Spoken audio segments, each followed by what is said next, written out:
Assalamualaikum warahmatullahi wabarakatuh. Perkenalkan, nama saya Lutfia Madera Oktaviani dengan nomor induk mahasiswa 221010550401 dari kelas 03 SMJE 016 Fakultas Ekonomi dan Bisnis, Program Studi Manajemen S1 Universitas Pamulang. Pada kesempatan kali ini, saya akan memenuhi tugas ujian akhir semester dengan mata kuliah Sistem Informasi Manajemen. Di sini saya akan menjelaskan tentang analisis kegagalan yang dilakukan oleh Transmart dari awal launching hingga sekarang. Sejarah Transmart. PT Trans Retail Indonesia beroperasi sebagai Transmart adalah sebuah jaringan hipermarket dan pusat perbelanjaan atau mall di Indonesia. Transmart beroperasi dengan 86 gerai yang tersebar di berbagai daerah di seluruh Indonesia. Transmart memiliki visi untuk membantu semua orang agar dapat menikmati kualitas hidup yang lebih baik setiap harinya. Dalam bisnisnya, Transmart menawarkan konsep one-step shopping yang menawarkan lebih dari 40.000 produk kepada pelanggannya. Selain mengoperasikan gerai Transmart, PT Trans Retail Indonesia juga memiliki beberapa usaha bersama, seperti aplikasi AloPresh yang merupakan kerjasama bersama Bukalapak dan Groudem Capital Partners. Transmart bermula dari operasi hipermarket raksasa asal Perancis yaitu Carrefour. Carrefour memulai langkahnya di Indonesia pada tahun 1996 ketika perusahaan ini menjalin kerjasama dengan PT Tiga Raksa Satria Tbk, sebuah perusahaan distribusi terkemuka untuk membangun cabang Carrefour di Indonesia. Kerjasama itu diwujudkan dengan pendirian PT Kartisa Properti Indonesia atau CPI dengan kepemilikan 70-30% masing-masing untuk Carrefour dan Tiga Raksa pada tahun 1996. Tidak lama kemudian berdiri juga PT Kartisatria Mega Swalayan atau CSM dengan struktur kepemilikan serupa yaitu pada Juli 1996. Sebelum beroperasi, Carrefour melakukan pencarian pengembangan lokasi dan rekan bisnis potensial di kinerja bisnisnya. Dengan perencanaan gerai pertama akan dibuka pada tahun 1997. Akan tetapi, baru pada 14 Oktober 1998, PT Karti Ksatria Mega Swalayan dapat membuka gerai Carrefour pertama di Indonesia. Awalnya di Cempaka Putih, Jakarta. Semua tidak berjalan dengan mulus. Pada saat itu muncul berbagai masalah yang dihadapi. Yang pertama yaitu isu monopoli.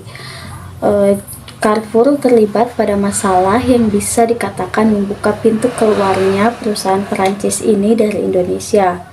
Proses tersebut rupanya sejak awal tidak disenangi oleh Komisi Pengawas Persaingan Usaha atau KPPU karena dianggap membuatnya menguasai pasar dalam persentase terlalu dominan.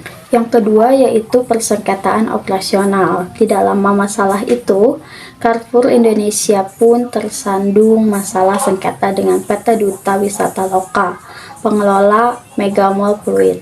Pihak Mega Mall Pluit mempermasalahkan luas Carrefour karena dianggap melanggar Perda DKI nomor 2 tahun 2002. Masalah lainnya yaitu gerai Carrefour Latu Plaza yang terkena beberapa kali kasus keracunan gas seperti pada Desember 2007 dan akhirnya angkat kaki permanen dari mall itu sejak Mei 2008. Akhirnya Transmart diakuisisi oleh Hairul Tanjung. Mungkin menghadapi masalah-masalah yang ada, Carrefour akhirnya memutuskan menjalin aliansi strategis dengan konglomerat Hairul Tanjung, yaitu pemilik Paragroup yang memiliki stasiun televisi Trans 7 dan Bank Mega. Menurut penuturan Hairul Tanjung, Carrefour saat itu menggunakan jasa konsultan dalam mencari partner strategis yang setelah berbagai seleksi dan pertimbangan memilih Hairul Tanjung sebagai calon mitra strategisnya. Carrefour lalu bernegosiasi dengan Hairul Tanjung yang awalnya berniat membeli 100% saham namun kemudian hanya 40% saham. Akhirnya, di Perancis, nota kesepahaman pembelian Carrefour oleh Hairul Tanjung ditandatangani pada 12 Maret 2010 dan pada 16 April 2010. Akuisisi ini diumumkan dalam acara Landmark Strategic Acquisition di Menara Bank Mega Jakarta. Layaknya banyak perusahaan retail lain, Transmart pun tidak terlepas dari tantangan besar berupa penurunan bisnis retail di Indonesia sejak pertengahan 2010 dan efek hebatnya pada saat pandemi COVID-19. Meskipun mengklaim bahwa perusahaan masih dapat bertahan, mempertimbangkan penutupan gerai sebagai solusi akhir dan bahkan bisa membangun gerai baru dari 134 gerai pada 2020, tidak bisa dipungkiri banyak kasus di mana Transmart harus bermasalah. Pada awal Januari 2020, Transmart telah menutup gerai Carrefour di Supermall Karawaci. Dan menjelang akhir 2020, gerai Mall of Indonesia sudah ditutup. Belum termasuk gerai-gerai lainnya yang harus mengalami efisiensi dan penutupan. Salah satu upaya efisiensi juga dilakukan dengan melakukan PHK karyawan. Bahkan, pada 30 September 2020, PT Trans Retail sempat digugat oleh PT Tritunggal Adibuana untuk melakukan restrukturisasi utang melalui skema penundaan kewajiban pembayaran utang atau PKPU karena Trans Retail tidak kunjung melunasinya. Penutupan gerai berlangsung pada 2021 seperti di Puri Indah dan CBD Ciledug. Memasuki tahun 2023, situasi Transmart justru semakin memburuk. Gerai-gerainya di banyak tempat ditinggalkan konsumennya, dengan pelayanan yang sudah menurun dari sebelumnya seperti tidak lagi menggunakan pendingin udara, rak-rak yang kosong, dan kasir yang sedikit. Kondisi ini terjadi merata di Jabodetabek maupun daerah. Situasi yang nampak jauh dibanding saat kejayaan Carrefour ini diduga disebabkan tidak pandainya Transmart menargetkan pasar, khususnya dalam persaingan harga dengan perusahaan retail lain. Hal ini masih belum ditambah dengan kewajiban menggunakan alobank dan Bank Mega demi mendapat diskon yang justru merepotkan konsumen, serta perubahan pola belanja masyarakat yang lebih menyukai ke tempat yang dekat dengan rumahnya. Belum lagi adanya dugaan bahwa Transmart sedang mengalami kesulitan keuangan dan membayar penyalur barang-barangnya. Menurut Vice President Corporate Communication Transmart Satria Hamid, mereka sebelumnya sudah menutup 7-12 gerai yang ada di Jakarta dan Batam dalam langkah efisiensi demi mewujudkan pertumbuhan yang lebih baik. Diperkirakan totalnya sepanjang 2021 sampai 2023 sudah ada 39 gerai yang ditutup dari 134 gerai yang tercatat di April 2021. Selain penutupan toko, juga dilakukan pengecilan ukuran gerai-gerai yang ada di beberapa lokasi demi memperkuat operasionalnya. Pada tahun 2023, angka gerai Transmart kembali merosot menjadi 86. Setelah sebelumnya mencapai 95 pada tahun 2022. Meskipun demikian, Satria mengklaim bahwa Transmart akan tetap bertahan dan percaya diri bahwa ke depan unit usahanya akan kembali tumbuh positif. Gerai yang ditutup tersebut diklaim merupakan yang sudah berwajah tua dan tidak lagi menarik pasar. Sebagai gantinya, Transmart ditargetkan akan mengembangkan konsep baru yang kekinian, seperti dunia Korean food atau e-commerce. Memang tercatat di tahun sebelumnya, Transmart sempat merenovasi gerainya selama 10 bulan di Tang City Mall untuk dirombak konsepnya dengan membuka Transmart oleh-oleh Bali. Di Bali yang menyediakan oleh-oleh Pulau Dewata di samping kebutuhan sehari-hari.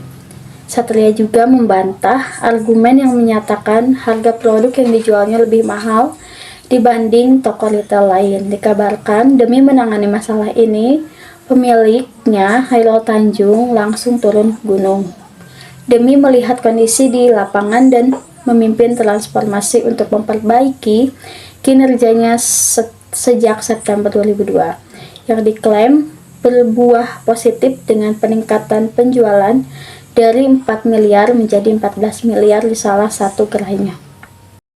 Selanjutnya yaitu inti dari pembahasan ini adalah kegagalan pemasaran Transmart atau kegagalan manajemen Transmart. Yang pertama yaitu pengaruh pergantian nama. Pergantian nama dari Carrefour ke Transmart tidak berpengaruh signifikan pada loyalitas konsumen.